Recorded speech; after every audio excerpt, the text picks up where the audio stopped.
Katalah Elisa, dengarlah firman Tuhan. Beginilah firman Tuhan. Besok kira-kira waktu ini, sesukat tepung yang terbaik akan berharga sesikal, dan 2 sukat jelai akan berharga sesikal di pintu gerbang Samaria. Tetapi perwira yang menjadi ajudan raja menjawab abdi Allah, katanya, sekalipun Tuhan membuat tingkap-tingkap di langit, masakan hal itu mungkin terjadi? Jawab abdi Allah, sesungguhnya engkau akan melihatnya dengan matamu sendiri, tetapi tidak akan makan apa-apa dari padanya. 4 orang yang sakit kusta ada di depan pintu gerbang. Berkatalah yang seorang kepada yang lain, mengapakah kita duduk-duduk di sini sampai mati? Jika kita berkata, baiklah kita masuk ke kota, padahal dalam kota ada kelaparan, kita akan mati di sana. Dan jika kita tinggal di sini, kita akan mati juga. Jadi sekarang marilah kita menyeberang ke perkemahan tentara Aram. Jika mereka membiarkan kita hidup, kita akan hidup. Dan jika mereka mematikan kita, kita akan mati. Lalu pada waktu senja bangkitlah mereka, masuk ke tempat perkemahan orang Aram. Tetapi ketika mereka sampai ke pinggir tempat perkemahan orang Aram itu, tampaklah tidak ada orang di sana. Sebab Tuhan telah membuat tentara Aram itu mendengar bunyi kereta, bunyi kuda, bunyi tentara yang besar, sehingga berkatalah yang seorang kepada yang lain, sesungguhnya Raja Israel telah mengupah raja-raja orang Het dan raja-raja orang Misraim melawan kita supaya mereka menyerang kita. Karena itu bangkitlah mereka melarikan diri pada waktu senja, dengan meninggalkan kemah dan kuda dan keledai mereka, serta tempat perkemahan itu. Dengan begitu saja mereka melarikan diri menyelamatkan nyawanya. Ketika orang-orang yang sakit kusta itu sampai ke pinggir tempat perkemahan, masuklah mereka ke dalam sebuah kemah, lalu makan dan minum. Sesudah itu mereka mengangkat dari sana emas dan perak dan pakaian. Kemudian pergilah mereka menyembunyikannya. Lalu datanglah mereka kembali masuk ke dalam kemah yang lain dan mengangkut juga barang-barang dari sana. Kemudian pergilah mereka menyembunyikannya. Lalu berkatalah yang seorang kepada yang lain, tidak patut yang kita lakukan ini.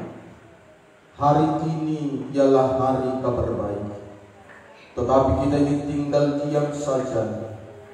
Apabila kita menanti sampai terang pagi, maka hukuman akan menimpa kita. Jadi sekarang marilah kita pergi menghadap untuk memberitahukan hal itu ke istana raja. Jemaat yang dikasihi oleh Tuhan Yesus Kristus, berbicara tentang komitmen. Dalam pembacaan kebenaran firman Tuhan ini, ada 4 orang yang sakit kusta. Jemaat kalau orang kena penyakit sakit kusta ini penyakit pada zaman itu di tengah-tengah Israel, penyakit yang sangat mengerikan, menyakitkan, menyedihkan. Kenapa penyakit ini begitu sangat mengerikan? Karena orang kalau kena penyakit ini, bukan hanya dia rasakan sakit dalam dirinya, tetapi ada rasa malu yang luar biasa. Karena orang kalau ditemukan berpenyakit kusta, maka orang itu akan disingkirkan. Orang itu akan dipisahkan. Orang itu akan dibuat tempatnya tersendiri. Bila dalam satu keluarga ada kedapatan penyakit kusta, maka dia akan dipisahkan. Tidak boleh dia tinggal bersama orang-orang yang sehat. Dan ini sangat menyedihkan. Sudah sakit, tambah sakit lagi. Jadi dia bisa merasakan ada 3 sakit sekaligus kalau orang kena penyakit kusta ini. Sakit fisik, sakit tubuhnya digerogoti oleh sakit kusta ini. Yang kedua, sakit jiwanya, karena dia harus menanggung pikiran, perasaan, rasa malu yang luar biasa. Dan yang ketiga, rohnya pun bisa sakit, hatinya bisa kehilangan damai dan sukacita. Jadi kalau orang mengalami penyakit kusta ini adalah penyakit yang sangat mengerikan. Tetapi jemaat terkasih, kenapa mereka ada di pintu gerbang dalam tempat orang Israel? Karena mereka sedang disingkirkan. Mereka tidak boleh tinggal bersama dengan orang-orang yang sehat. Tidak ada yang memperdulikan mereka. Nah, ternyata jemaat terkasih, justru 4 yang sakit kusta ini membangun sebuah komitmen yang luar biasa. Karena pada kala itu tentara Aram sedang mengepung Israel, maka bangsa Israel penuh dengan ketakutan. Saking takutnya orang-orang Israel dikepung oleh orang Aram, mereka tidak berani keluar rumah. Mereka tidak berani keluar dari gerbang karena ketakutannya luar biasa.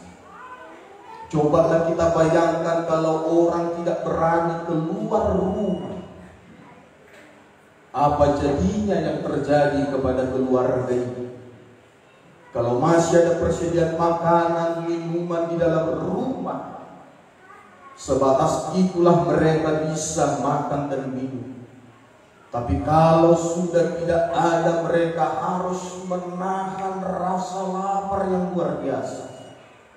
Karena mereka tidak bisa pergi keluar untuk belanja, untuk bekerja cari uang, dan yang lain-lain. Sehingga pada kala itu ada satu peristiwa yang terjadi di tengah-tengah bangsa Israel.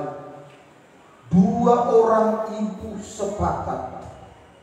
Saking kelaparan itu luar biasa, sepakatlah 2 orang ibu ini memotong anaknya sendiri, memasaknya lalu memakannya. Belum pernah ada kejadian seorang ibu tega membunuh, memotong anaknya seperti memotong ayam, lalu dia masak. Ibu yang melahirkannya tega memotong, membunuh anaknya dan memakannya. Ini sudah kelewatan batas. Belum pernah terjadi seperti itu. Begitu selesai anaknya ini mereka makan saking laparnya. Tibalah waktunya giliran ibu tetangganya. Anakku sudah habis kita makan. Sekarang anakmu lah hari ini kita akan makan. Maka dua orang ibu ini mengadukan perkaranya kepada raja. Mereka ribut soal itu sehingga tercatatlah dalam Alkitab ini. Tetapi raja pada kali itu tidak memberi jawaban. Raja tidak mampu memberi jalan keluar atas permasalahan dua orang ibu ini. Tapi raja itu mengoyakkan jubah kebesarannya dan dia tidak bisa berbuat apa-apa.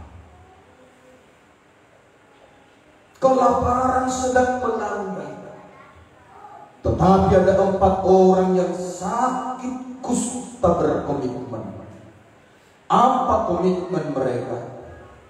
Jelas dikatakan dalam ayat kebenaran firman Tuhan yang saya sudah baca. Dikatakan 4 orang yang sakit kusta ada di depan pintu gerbang. Berkatalah seorang kepada yang lain, mengapakah kita duduk-duduk di sini sampai mati? Jika kita berkata baiklah kita masuk ke kota, padahal dalam kota ada kelaparan, kita akan mati di sana. Dan jika kita tinggal di sini, kita akan mati juga. Jadi sekarang marilah kita menyeberang ke perkemahan tentara Aram. Jika mereka membiarkan kita hidup, kita akan hidup. Dan jika mereka mematikan kita, kita akan mati. Jadi 4 orang yang sakit kusta ini membangun sebuah komitmen. Dan ada berkat-berkat yang mereka alami di balik komitmen yang mereka bangun itu. Ini akan menjadi perenungan bagi kita, berkat bagi orang yang berkomitmen. Dengar, berkat bagi orang yang memiliki komitmen dalam hidup. Sama seperti 4 orang yang sakit kusta ini, mereka sedang membangun sebuah komitmen. Kalau kita pergi ke kota mati juga, kita tinggal di sini berlama-lama mati juga. Baiklah kita pergi ke perkemahan tentara Aram. Bila mereka mematikan kita atau mengizinkan kita hidup, biarlah. Yang penting kita komitmen. Jemaat terkasih, memang ada harga yang harus mereka bayar, tapi mereka berkomitmen. Yang pertama, berkat apa yang mereka dapatkan atas komitmen mereka itu? Yang pertama, mereka berhasil. Mereka tidak mati dibunuh tentara Aram, tapi mereka hidup. Bukan kematian ujung dari perjalanan mereka, tapi mereka hidup. Mereka bukan gagal, tetapi mereka berhasil.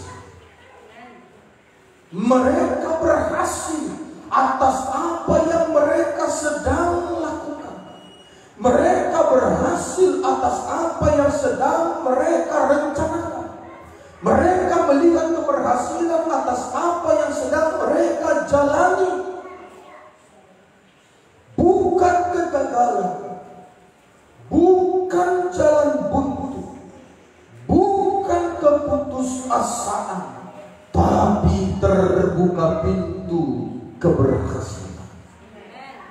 Jemaat kalau hidup berkomitmen, apakah kita berkomitmen untuk tetap setia setia mengikut Tuhan, walau apapun yang terjadi, pasti keberhasilan menjadi milikmu. Apakah kita sebagai berjemaat berkomitmen, percayalah keberhasilan akan menjadi milikmu. Apakah kita membangun sebuah keluarga berkomitmen hanya kematian yang memisahkan, pasti keberhasilan menjadi milikmu. Apakah kita dalam pekerjaan berkomitmen untuk tetap setia bekerja, keberhasilan di tanganmu. Pokoknya orang-orang yang berkomitmen, sekalipun banyak tantangan demi tantangan, pasti di tangannya ada kata keberhasilan. Saya baca beberapa ayat firman Tuhan. Yang pertama, Mazmur 1 ayat yang ketiga. Ia seperti pohon yang ditanam di tepi aliran air, yang menghasilkan buahnya pada musimnya, dan yang tidak layu daunnya. Apa saja yang diperbuatnya berhasil. Tahukah jemaat, seperti pohon yang ditanam, pohon yang tertanam pada tanah, pohon itu berakar, pohon itu menjadi kuat. Itu gambaran pohon itu tak berkomitmen, tidak pindah, tidak dicabut, maka pohon itu akan daunnya lebat.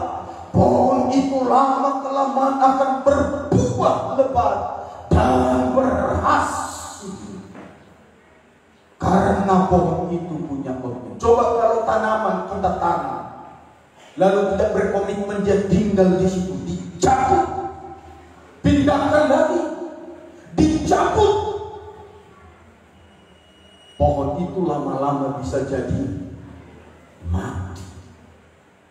Tapi kalau dia tetap ada di situ, sejak ditanam sampai selamanya, kita akan melihat dan menyaksikan pohon itu bertambah besar, daunnya lebat, buahnya lebat, dinikmati banyak orang, terus berbuah, terus berbuah. Itulah gambaran orang yang berkomitmen.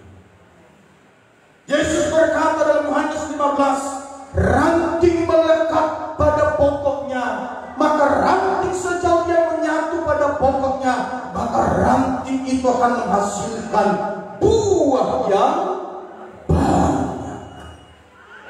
Jadi jemaat, tetaplah berkomitmen. Amin.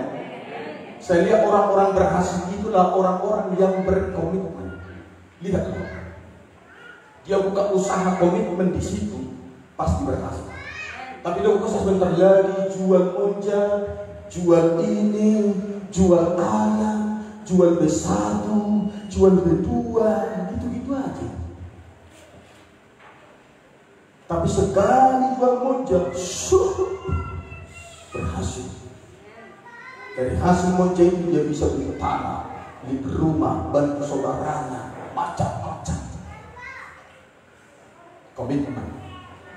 Dan saya lihat para pekerja yang komitmen bekerja di satu tempat berhasil. Berhasil. Jadi berkomitmenlah. Amin. Jemaat juga harus berkomitmen jadi jemaat di sini. Amin. Amin. Saya sangat luar biasa. Walaupun jemaat kita pindah ke luar kota banyak, tapi tetap berkomitmen. Hubungannya dengan Pak Gembala, luar biasa. Sampai kemarin ada yang kasih uang Natal. Sudah lama sudah pindah. Bayangkan kasih uang Natal. Jadi kalau jemaat di sini belum kasih uang Natal, heran saya. Yang sudah jemaat lama pindah, kasih uang Natal. Kasih uang Natal, kasih ucapan syukur. Ada satu lagi, dia kasih berkat. Coba. Walaupun mungkin tidak menjadi karena apa? Karena jarak yang sudah sangat jauh, tapi tetap hatinya, hati itu. Dan saya percaya orang-orang yang berkomitmen pasti pasti menuai keberhasilan. Amin. Amin. Saya baru 2-3 orang berkumpul dalam nama Tuhan, maka aku akan hadir. Ini 4 orang yang sakit kusta berkumpul, bersehati, berkomitmen, maka janji Tuhan ya dan amin, kesanalah aku hadir. Kalau Tuhan sudah hadir di mana kita hadir, aduh luar biasa. Amin. Kalau ada musuh-musuh kita yang membenci kita, hadirkan saja Tuhan. Nanti mereka ketakutan. Kalau ada yang merasa di rumahmu sering ada penampakan, bukan penampakan tikus dan cicak, bukan. Penampakan yang makhluk-makhluk halus setan, roh jahat itu. Ya, kau bilang hanya tangan nampak, kepala nampak, mata nampak, pokoknya penampakan lah. Ya, sampai-sampai suamimu pun kau lihat seperti setan. Akhirnya kau tampar dia, sesudah kau tampar, ya, bima kan tampar, Daun usah panggil yang lain-lain. Kuncinya apa? Hadirkan Tuhan. Kau menyembah, kau puji Tuhan, kau undang Tuhan. Maka setan-setan itu angkat koper, angkat belanga, angkat berinya. Ayo kita pindah kontrakan. Ini rumah sudah panas bagi kita. Daripada kita mati terbakar di sini, pindah saja kita. Bawa 5.000, bawa semua.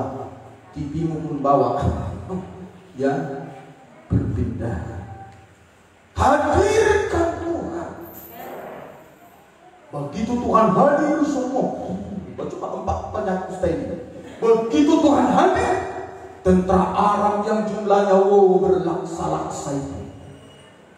Wah, tentara yang hebat, tentara yang jago berperang itu ketakutan. Maka waktu 4 orang yang berpenyakit kusta tiba di kemah, mereka coba tinggi, gak ada orang. Makanan semua sudah lengkap, baju, sepatu, semua senjata pun lengkap. Wah, gak ada orang. Coba kita lihat yang salah. Gak ada orang. Salah, gak ada orang. Mungkin sampai ribuan kemah. Wah, gak ada orang. Karena apa? Mereka sudah lari pontang.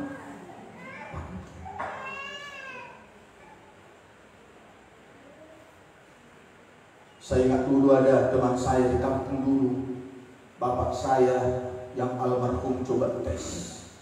Karena ada kawan sedang jalan berdua dengan anak kecil. Penakut apa pemberani. Jadi di tempat pekuburan itu ada semak-semak belukar, banyak pohon. Disitulah ayah saya ini buat suara si bulatan. Ya. Jadi waktu sudah mau dekat, ayah saya ini, wah, tahu si anak muda ini langsung lari sampai lengkap itu. Sementara anak kecil ini disuruh bayang nomor tukar satu tak masa sama tapi anak kecil ini disidak lebih ada dua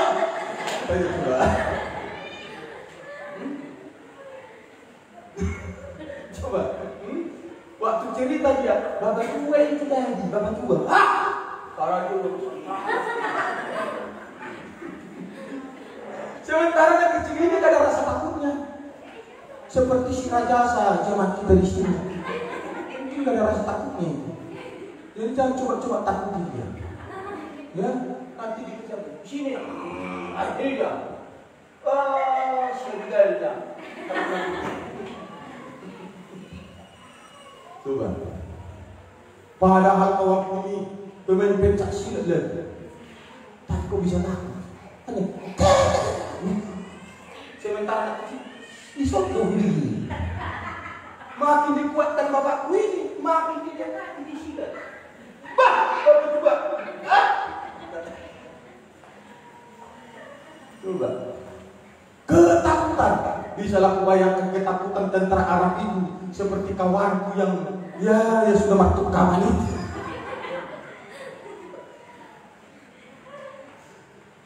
Jadi ngeri. Begitulah cara Tuhan membuat tentara Arab itu ketakutan.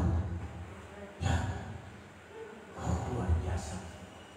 Orang yang berkomitmen pasti mengalami kehadiran Tuhan. Amin. Amin. Tapi kalau orang tidak berkomitmen, aduh, mana mungkin Tuhan hadir di sana. Seperti air di daun talas katanya kan, air saja nggak mau betah tinggal di daun talas. Tuhan hadir. Yang ketiga, berkat apa yang dialami oleh orang yang sakit kusta ini di balik komitmen mereka. Yang ketiga saya temukan bahwa Tuhan membina mereka secara ajaib. Bukan biasa-biasa, tapi secara ajaib. Kalau secara biasanya kita datang rame-rame, dilihat musuh lebih banyak kita, lari mereka, itu biasa. Itu lumrah, itu logika. Tapi yang datang apa? 4. Jadi 4 orang ini hanya satu tentara Arab saja bisa mati sekejap. Jangankan 50.000, 10.000 atau 100.000 tentara menghadapi 4 ini. Satu tentara saja bisa menghabisi 4 orang yang sakit kusta ini. Tapi karena Tuhan hadir, Tuhan membela mereka, Tuhan berpihak kepada mereka, Tuhan menyatakan kuasanya, mujizatnya atas mereka. Amin. Amin. Gak mampu.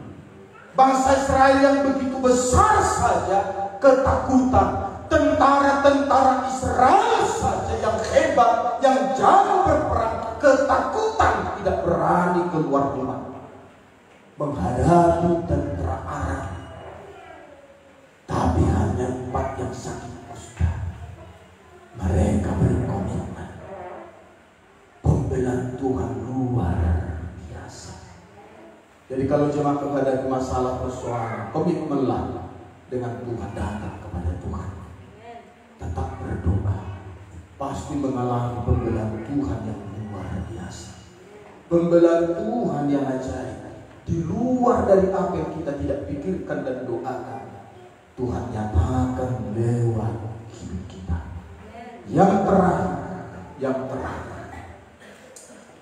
Berkat dibalik orang yang berkomitmen yang terakhir. Berkat mengalir atas mereka. Berkat senantiasa datang. Tahu apa yang terjadi?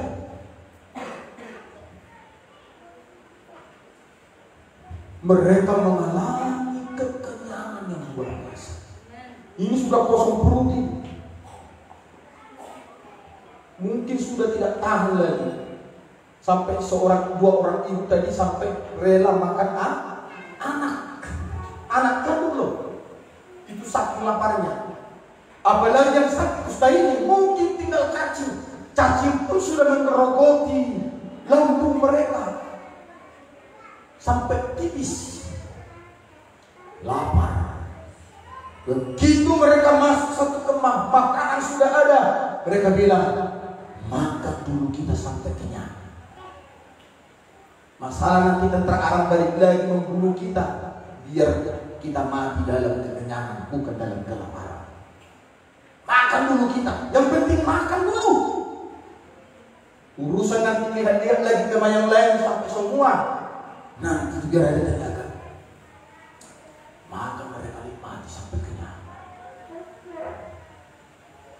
mungkin sampai penuh sampai sini. Biasanya orang kalau kelaparan langsung bawa pedang. Siapa tahu nggak makan lagi, langsung 1 minggu. Ya, saya pernah alami itu dulu, kawan-kawan, waktu saya sekolah tinggi teologi dulu seminar di Terminal. Begitu kami masuk, kelaparan terjadi. Sponsor tidak ada. Kalau hanya dengan uang kuliah tidak cukup. Ditambah uang serama besar, tidak ada uang. Maka kami berpuasa 40 hari 40 malam, hanya buka sore. Itu pun bukanya buku. Dibunuhlah beras ini supaya bisa banyak kami makan. Begitu sampai di perut lapar. Puasa dan besoknya. Begitulah 40 hari. Puasa kami berdua, Tuhan kirim berkat, Tuhan kirim berkat, Tuhan kirim berkat. Saking laparnya kalian berdua pun sudah ketiduran itu. Pergumulan bukan hanya berkat lagi perut, sudah gak tahan. Sekitar 40 hari kami puasa. Baru pertama kali saya masuk sekolah teologi. Awalnya agak gemuk masuk, pulang tinggal rangkap. 1 bulan karena gak tahu lagi, udah tinggal rangkap. Begitu 40 hari 40 malam kami mengalami kelimpahan berkat. Ada seseorang kasih tiap bulan 1 ton beras, belum lagi Indomie, belum lagi telur, 1 ton. Bayangkanlah 1 ton 1000 kilogram. Langsung kami mengalami kelimpahan. Jadi karena sudah lama kelaparan, kawan-kawanku langsung hadir terus makan sampai nyang. Seperti udah gak mahasiswa teologi lagi, ini sudah mahasiswa dompet. Kenapa lapar tuh orang? Kekenyangan, Pak. Kekenyangan, Pak. Ada yang menang-menang sampai kekenyangan. Aduh, karena balas dendam. Ada orang mati bilang,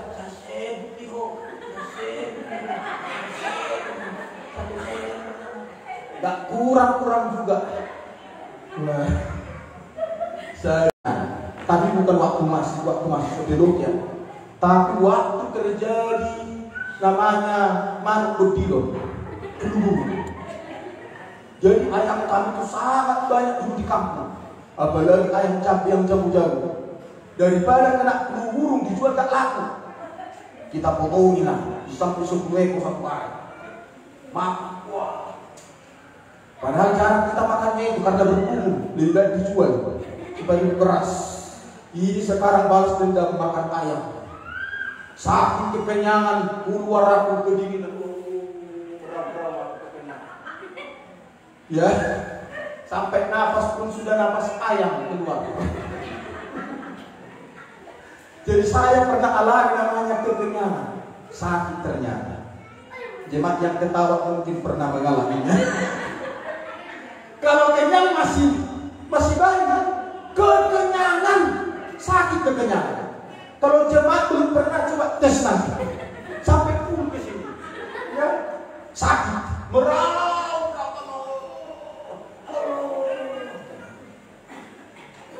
Jadi yang berpenyakit kusta ini kelimpahan berkat. Saking banyaknya berkat itu sampai bertonton. Mereka bilang, hei, gimana kalau kita lapor ini kepada raja?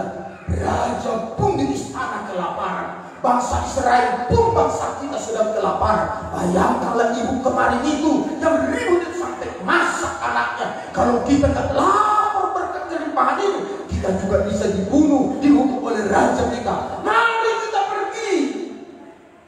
Tenaga sudah mantap, sudah kenyang, dilaporlah. Mereka gedor-gedorlah pintu gerbang kotanya. Hei, tentara, hei, teriak-teriak. Daripada telinga terganggu mendengar teriak mereka, turunlah pengawal. Ada apa? Ayo, kami sudah ketemu tentara Aram. Di sana penuh berkat melimpah. Perut kami sudah kekenyangan.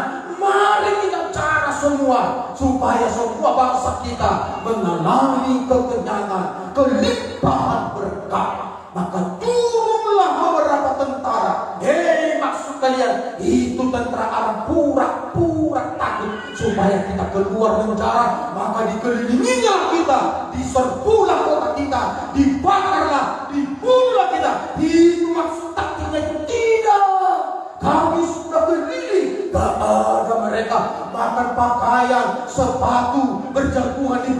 Jangan. Maka disuruhlah beberapa tentara pun ketakutan. Disuruhlah coba pasang. Supaya tentara Aram muncul, ternyata tidak. Karena tangan Tuhan yang beda, empatnya sakit kusta itu. Mereka mengalami kelimpahan berkat. Mau jemaat mengalami kelimpahan berkat? Tetaplah komitmen dengan Tuhan. Jangan pernah tinggalkan Tuhan dan tidak siapa apapun. Amin. Firman Tuhan, mari kita bangkit berdiri bersama-sama.